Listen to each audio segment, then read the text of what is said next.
Shalom Ibu Bapak, Saudara-saudari yang terkasih dalam Tuhan Yesus Kristus. Kembali pada hari ini kita bersyukur dan berterima kasih pada Tuhan atas pemeliharaan Tuhan yang sempurna, ya, sehingga kita dapat mengikuti ibadah PA online ini. Mari kita mulai dengan berdoa. Bapa yang surga, kami ucap syukur dan berterima kasih Tuhan atas kesempatan kami boleh belajar kembali akan firman-Mu yang dapat dalam Yesaya 18 ini. Kiranya Tuhan melalui Alkitab yang sudah Kau ilhamkan bagi kami semua boleh menjadi penuntun dan terang dalam jalan kami, dalam menghadapi apapun Tuhan yang harus kami gumuli di dunia ini. Kami boleh tetap berjalan dalam jalan-Mu dan boleh tetap Tuhan memperoleh janji-janji-Mu, kemenangan demi kemenangan dalam kehidupan kami. Karena kami percaya Tuhan, Engkau menghendaki kami semua menjadi umat-umat pemenang. Terima kasih Bapak, di dalam nama Tuhan Yesus kami akan mulai ibadah PA online ini. Amin. Puji Tuhan, Ibu Bapak, Saudara-saudari yang terkasih dalam Tuhan Yesus Kristus. Kalau minggu yang lalu kita sudah, Jumat yang lalu maksud saya, kita sudah menyelesaikan ya pasal yang ke-17. Kini kita akan melihat dalam pasal yang ke-18 ya. Nah, pasal 18 ini mengenai ucapan ilahi terhadap Ethiopia. Ya. Kalau kita mau membaca di Alkitab ya, ada sedikit perbedaan di terjemahan bahasa Indonesia masa kini dan terjemahan baru ya. Jadi kalau kita melihat di terjemahan baru itu dikatakan judulnya ucapan ilahi terhadap Ethiopia ya. Sedangkan di bahasa Indonesia masa kini kalau kita lihat itu adalah Allah menghukum Sudan. Nah, apa bedanya Ethiopia dan Sudan ini? Ya, marilah kita membaca dalam Yesaya pasal yang ke-18 ya. Ayat yang pertama sampai ayat yang ke-7 di dalam terjemahan baru 2. Ya. Demikian firman Tuhan. Yesaya pasal 18 ayat 1 sampai dengan 7 terjemahan baru 2. Wahai negeri yang penuh dengingan sayap, di sepanjang sungai-sungai Ethiopia yang mengirim duta-duta melalui laut dengan perahu-perahu pandan yang mengarungi permukaan air. Pergilah, hai utusan-utusan yang tangkas, kepada bangsa yang jangkung dan berkulit mengkilap, kepada kaum yang ditakuti jauh dan dekat, kepada bangsa yang kuat dan kejam, ke negeri yang dilintasi sungai-sungai. Hai semua penduduk dunia, hai orang yang mendiami bumi, apabila panji-panji dinaikkan di gunung-gunung, lihatlah. Apabila sangkakala ditiup, dengarlah. Sebab beginilah firman Tuhan kepadaku, aku akan menjenguk dari kediamanku dengan tetap tenang, seperti tenangnya hawa panas terik di tengah hari, seperti kabut dari embun di panasnya musim menuai. Sebab sebelum musim menuai, ketika waktu berbunga sudah berakhir dan gugusan putih menjadi buah anggur yang hampir masak, ia akan mengerat ranting-rantingnya dengan pisau pemangkas dan membuang cabang-cabangnya dengan memotongnya. Semuanya itu akan ditinggalkan bagi burung-burung pemangsa dari pegunungan dan bagi binatang hutan. Pada musim panas, burung-burung pemangsa akan tinggal di sana dan segala binatang hutan pada musim dingin. Pada waktu itu, persembahan akan disampaikan kepada Tuhan semesta alam oleh kaum yang jangkung dan berkulit mengkilap, kaum yang ditakuti jauh dan dekat, bangsa yang kuat dan kejam, dari negeri yang dilintasi sungai-sungai ke gunung Sion, tempat nama Tuhan semesta alam. Amin. Berbahagialah kita semua yang sudah mendengar, membaca, mendengar, dan mau merenungkan firman Tuhan, serta mau melakukan dalam kehidupan kita sehari-hari. Nah, kalau kita melihat dari bacaan kita tadi, dari ayat 1 sampai dengan ayat yang ke-7, itu kita melihat satu puisi yang begitu indah, ya, dengan ciri kesejajaran yang jelas, ya. Ayat 2 diulangi lagi di ayat yang ke-7, dan beberapa kata-kata itu ditata sedemikian rupa oleh Nabi Yesaya sehingga menjadi satu puisi yang indah, ya. Namun bentuk puisi ini juga menimbulkan penafsiran yang berbeda-beda, membutuhkan banyak penelitian untuk memastikan tempat sebenarnya yang dimaksud, ya. Karena itu kalau kita tadi sudah saya katakan dari awal, ada sedikit perbedaan antara penyebutan tempat di terjemahan baru dan tempat di bahasa Indonesia masa kini, ya. Mari kita lihat di ayat yang kedua, ya, dikatakan tadi pada ayat yang kedua, pertama dan kedua, ya. Kali ini saya akan membacakan dari terjemahan bahasa Indonesia masa kini supaya kita dapat membedakan, ya, antara terjemahan baru 2 dan terjemahan bahasa Indonesia masa kini. Demikian firman Tuhan. Dari sebuah negeri di negeri seberang sungai-sungai Sudan, ya, ini sudah berbeda dari apa yang diucapkan di terjemahan baru tadi, ya. Terdengar dengingan serangga. Dari negeri itu datanglah duta-duta mengarungi sungai Nil dalam perahu-perahu pandan. Hai utusan-utusan yang tangkas, ya. Pulanglah cepat ke negerimu yang dilintasi sungai-sungai itu. Bawalah sebuah pesan untuk bangsamu yang kuat dan perkasa, orang-orangmu yang tinggi dan berkulit halus dan ditakuti di seluruh dunia. Ya. Jadi kalau kita melihat di sini dengan jelas, ya, kita perbedaan perikopnya, penyebutan tempat yaitu Ethiopia dan Sudan, ya. Namun kalau kita mau meneliti dengan lebih lanjut, ya, coba kita lihat di peta, ya, yang peta zaman itu, ya, kita akan melihat tempatnya, ya. Jadi di situ kita melihat, ya, tempat yang digarisi merah, ya. Ini disebutkan,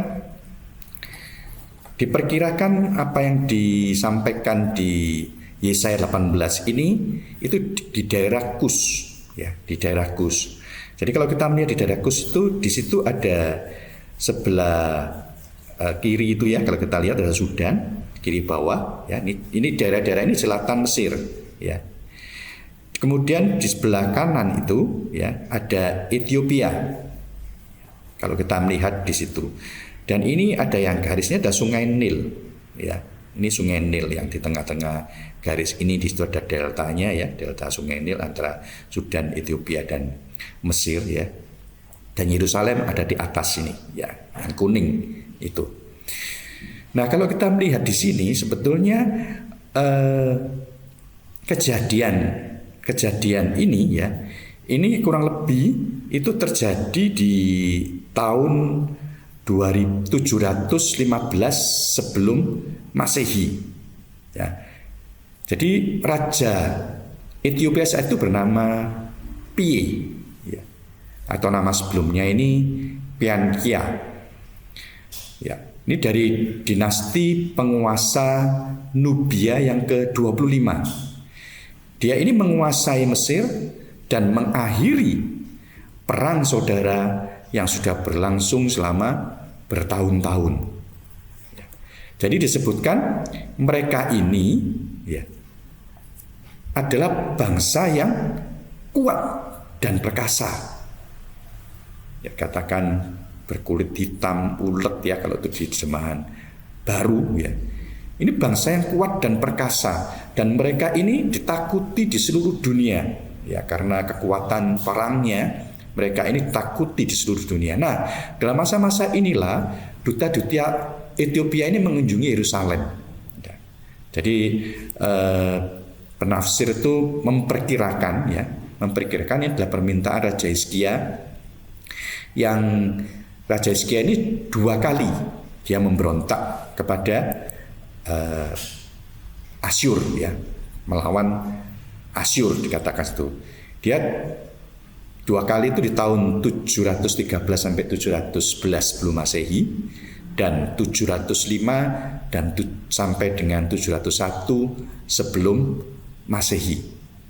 Nah, saat itu karena bangsa Ethiopia ini dikatakan bangsa Ethiopia dan Sudan dikatakan adalah bangsa yang paling kuat ya, yang terkuat, maka Raja Hizkia ini pada saat itu tergoda ya, mempertimbangkan untuk menerima bantuan dari Ethiopia dan Mesir ini ya, negara-negara yang kuat pada saat itu. Jadi sehingga ada utusan-utusan dari pada seperti ayat pertama tadi ya, itu yang mengunjungi ke Hizkia ya. Nah, namun Yesaya itu mempertimbangkan, menasihatkan kepada Raja Hizkia ini ya, Nabi Yesaya ini memberikan nasihat, jangan bergantung kepada Ethiopia dan Mesir ya. Ini bisa kita lihat di Yesaya pasal 20 ya, mungkin bisa dicatat, saya tidak mencatat di sini. Yesaya 20 ayat 1 sampai dengan 6 ya, itu bisa kita catat. Yesaya 20 ayat 1 sampai dengan 6, Yesaya 30 ayat 1 sampai dengan 7, dan Yesaya 31 ayat 1 sampai dengan 3 ya. Ini dikatakan bahwa Yesaya ini menasihatkan kepada Raja Hizkia ini jangan bersandar kepada kekuatan-kekuatan manusia, bersandarlah kepada Tuhan. Nah, kalau kita baca tadi, siapa yang dimaksud dengan perahu-perahu pandan ini ya. Mesir kuno ini memang terkenal dengan alang-alang papirus yang tinggi-tinggi, dan itu tumbuh di delta Sungai Nil seperti saya tunjukkan di peta tadi ya, di delta Sungai Nil. Jadi kalau kita meneliti dan melihat peta tadi, itu adalah antara daerah Sudan, Ethiopia, dan Mesir. Jadi maka itu diperkirakan kejadian ini oleh penafsir-penafsir terjadi di daerah Kus yang meliputi Mesir, Sudan, dan Ethiopia ya. Nah, kalau kita melihat pada ayat yang ketiga ya, pada ayat yang ketiga itu disebutkan ya, bahwa saya bacakan dengan bahasa masa kini ya. Hai kamu semua yang mendiami bumi, perhatikanlah apabila panji-panji dinaikkan di puncak gunung-gunung. Dengarlah apabila trompet dibunyikan. Ya. Di sini kita melihat ya, ada suatu gambaran yang disampaikan oleh Nabi Yesaya ini ya.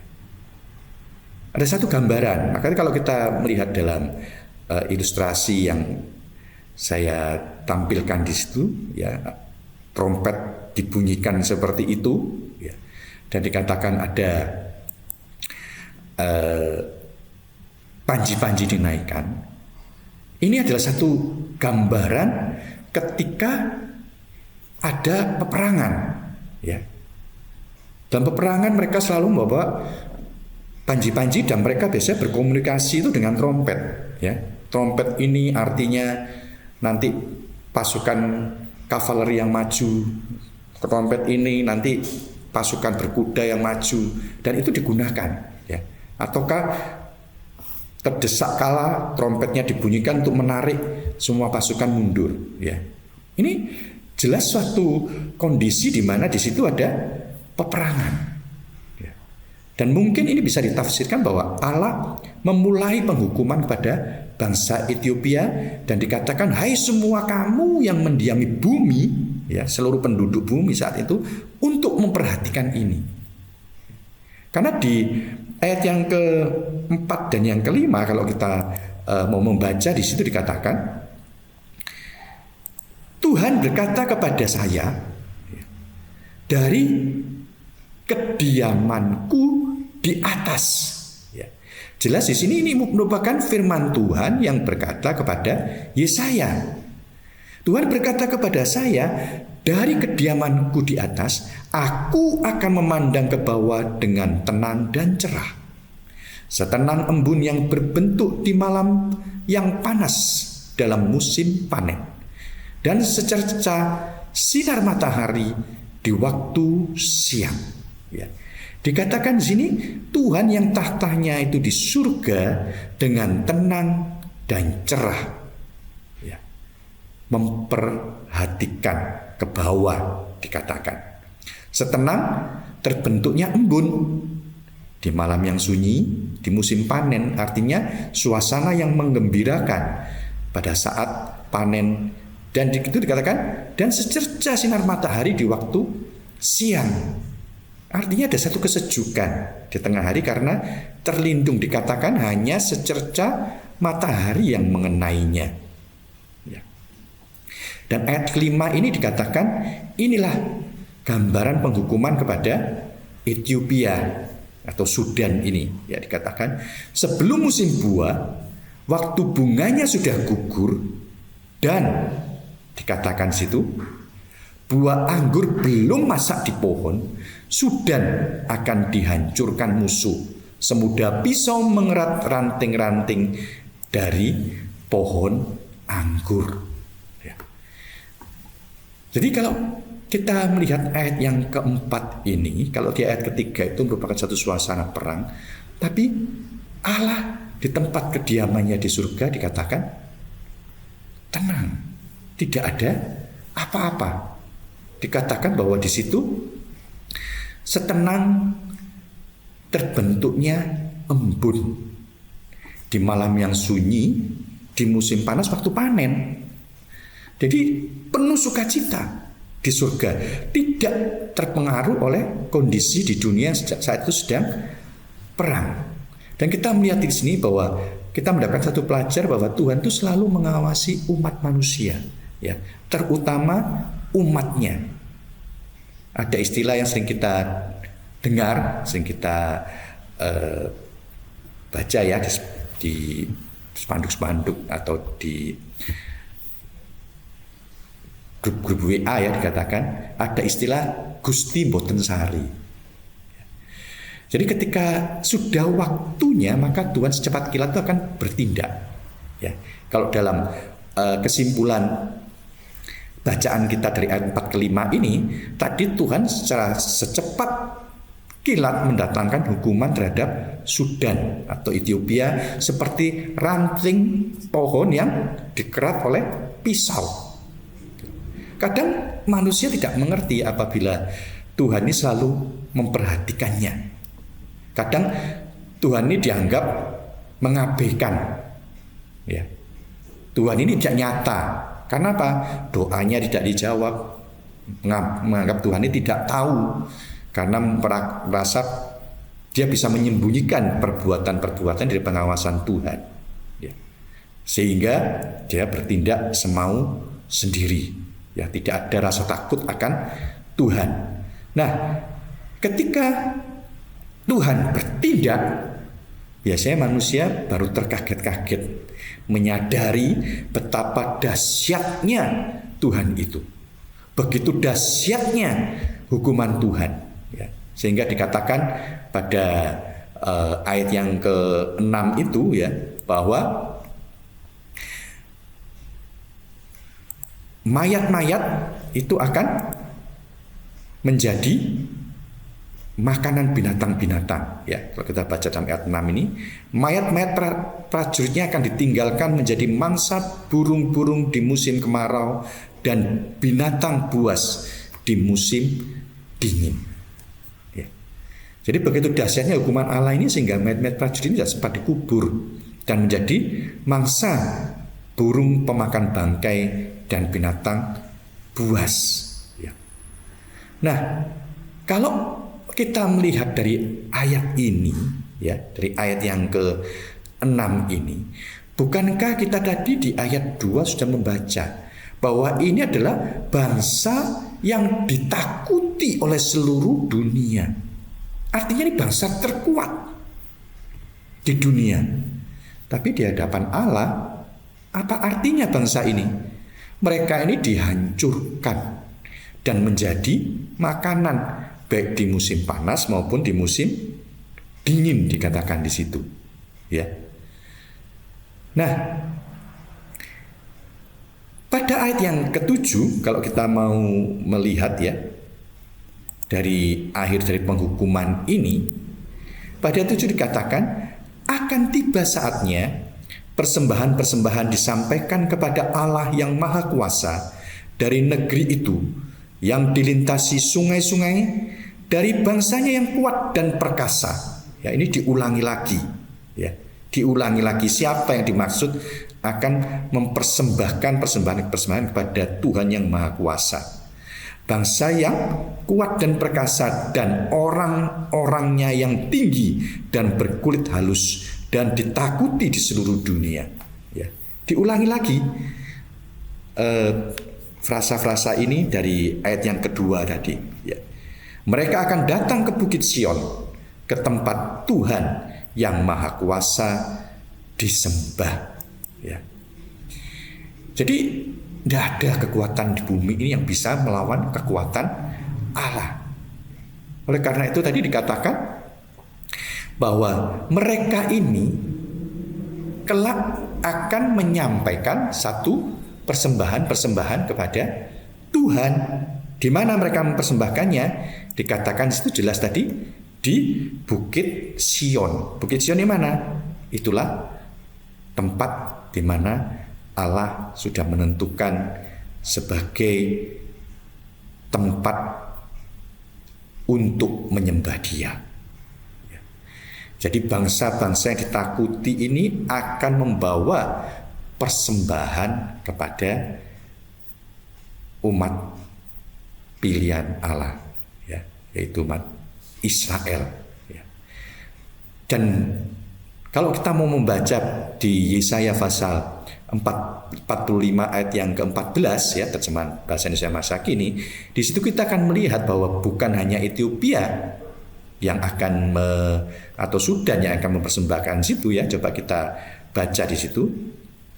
Tuhan berkata kepada Israel, milikilah hasil tanah Mesir, ya, disebutkan, dan laba Sudan, orang-orang Sheba yang gagah menjadi kepunyaanmu.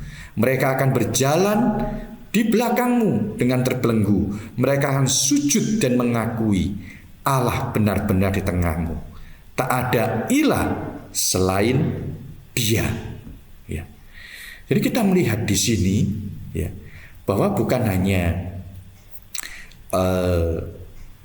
Ethiopia ini, tapi dikatakan Mesir, ya, Sudan, orang-orang Sheba, ya, ini adalah orang-orang di Afrika, ya, itu pun akan membawa dan mengirimkan hasil tanah dan laba, dikatakan keuntungan-keuntungan, ya, upeti-upeti kepada orang Israel. Mereka dikatakan berjalan dengan terbelenggu, ya, kalau kita melihat di situ, artinya mereka ini tunduk, dikalahkan oleh bangsa Israel, menjadi negara yang tunduk kepada Israel. Dan yang menarik di situ kalau kita melihat pada frasa yang terakhir tadi, mereka akan sujud dan mengakui Allah itu benar-benar di tengahmu, tak ada ilah selain Dia. Coba kita bandingkan dengan ayat yang ke-7 tadi, bahwa bangsa-bangsa akan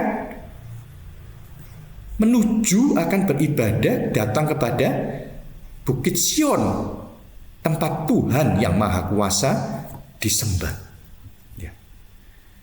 Nah, ketika hukuman Tuhan ini terjadi, ya, kita bisa melihat bahwa tujuan penghukuman Tuhan ini agar manusia itu bisa kembali ke jalannya yang benar. Kembali kepada menyembah kepada Allah yang benar, bukan kepada berhala-berhala, bukan kepada ilah-ilah, bukan kepada buatan-buatan tangan manusia kemudian itu disembah, bukan. Tapi Allah ini menunjukkan, aku ini loh Allah yang patut kau sembah. Allah alam semesta, Allah yang menciptakan alam semesta ini termasuk dunia dan manusia. Ini tujuan Allah, membukakan mata rohani mereka melihat. Ya. Maka itu dalam setiap seperti kita pelajari pada pasal yang 17, setiap penghukuman Allah tidak dimusnahkan semua, tapi ada yang ditinggali sedikit. Supaya mereka ini bisa menceritakan kepada keturunan-keturunan mereka di masa yang akan datang perbuatan-perbuatan Allah yang dahsyat. Siapa Allah itu sebenarnya? Mengapa kok harus menyembah Allah Israel ini? Ya. Jadi kalau kita melihat pada zaman perjanjian baru, ya, itu kita bisa melihat, ya, di situ ada sida-sida atau pegawai tinggi dari Ethiopia. Kita baca aja dalam Kisah pasal yang ke-8 ayat 27 sampai dengan 28 dalam bahasa Indonesia masa kini, ya. Kisah pasal 8 ayat 27 dan 28 dalam bahasa Indonesia masa kini dikatakan, maka Filipus pun berangkatlah.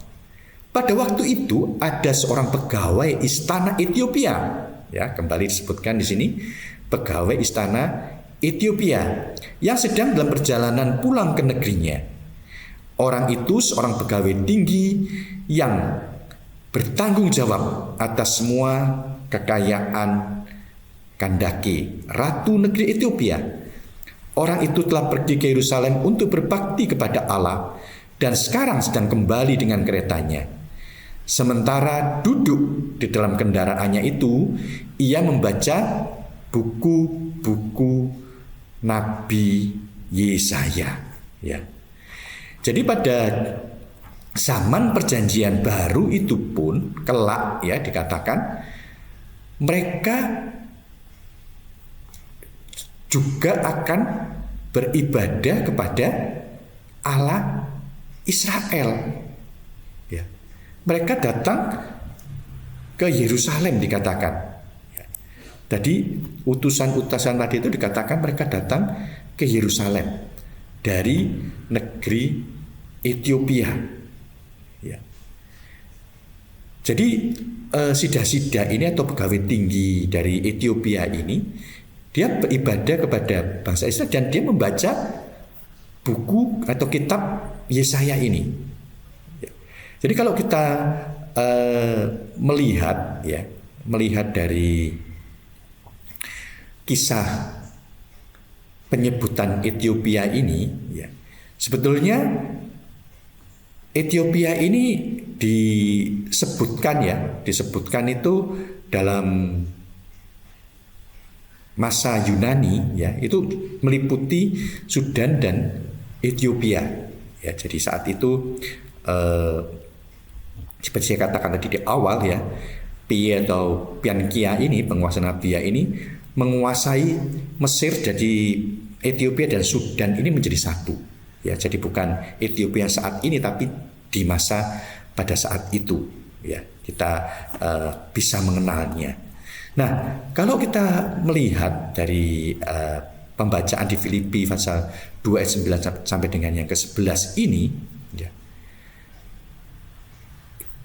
kita melihat bahwa kelak, ya, kelak di akhir zaman, kalau masih ada orang yang meragukan bahwa Tuhan Yesus itu adalah Tuhan, ya, mereka itu akan kecewa. Karena apa? Sudah diungkapkan, ya, di Filipi pasal 2 ayat yang ke-9 sampai 11, ya, dalam terjemahan baru yang kedua dikatakan di situ. Itu sebabnya Allah sangat meninggikan dia dan mengaruniakan kepadanya nama di atas segala nama, supaya dalam nama Yesus bertekuk lutut segala yang ada di langit, di atas bumi dan di bawah bumi, dan segala lidah mengaku Yesus Kristus adalah Tuhan, bagi kemuliaan Allah Bapa. Ya. Jadi jelas sekali dalam Filipi 2 ayat 9 sampai dengan 11 ini, ya, bahwa kelak Allah itu akan meninggikan Tuhan Yesus. Walaupun saat ini masih banyak, ya, orang-orang yang tidak percaya bahwa Tuhan Yesus adalah Allah. Yesus itu satu-satunya juru selamat. Yesus itu adalah Sang Pencipta alam semesta. Dialah Sang Firman. Dialah Allah yang berinkarnasi ke dunia. Masih banyak yang tidak percaya itu. Ya, tapi dikatakan kelak, suatu hari kelak, semua lidah akan mengaku bahwa Yesus Kristus adalah Tuhan, bagi kemuliaan Allah Bapa. Ya, seperti kita mempelajari di Yesaya tadi, ya, kalau penghukuman Allah, ya, kepada bangsa-bangsa yang kita pelajari dari Fatsal yang ke-13 dan seterusnya nanti, ya, akan kita pelajari, kita juga akan melihat di situ akhirnya mereka ini akan beribadah kepada Tuhan, beribadah kepada Allah Pencipta alam semesta ini. Ayat yang Fatsal yang ke-18, 19 sampai 20 ini merupakan satu kesatuan. Ya, ini merupakan seperti satu bundle yang harus kita pelajari. Ya, maka itu nanti pada Jumat mendatang kita akan membahas ayat 19 dan 2 Jumat lagi kita membahas ayat yang ke-20. Ya, di situ akan kita lihat saling keterkaitannya. Ya.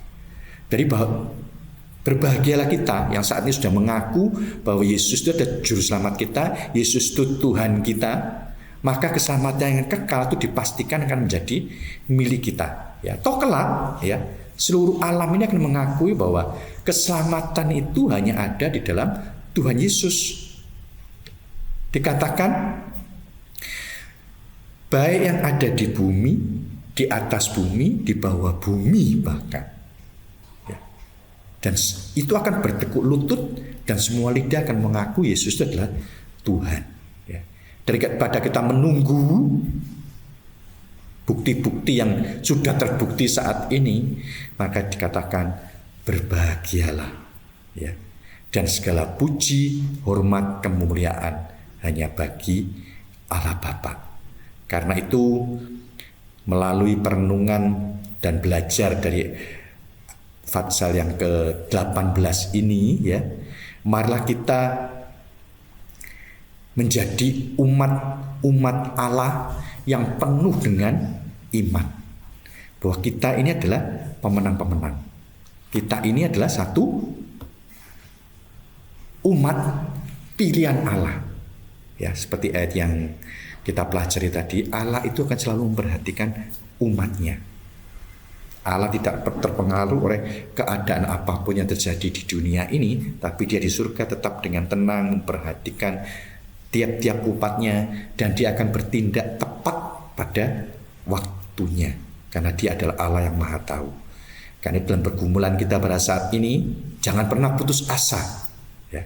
Mungkin kita sudah berdoa bertahun-tahun memohonkan kepada Tuhan, mungkin kita sudah meminta pada Tuhan, ya.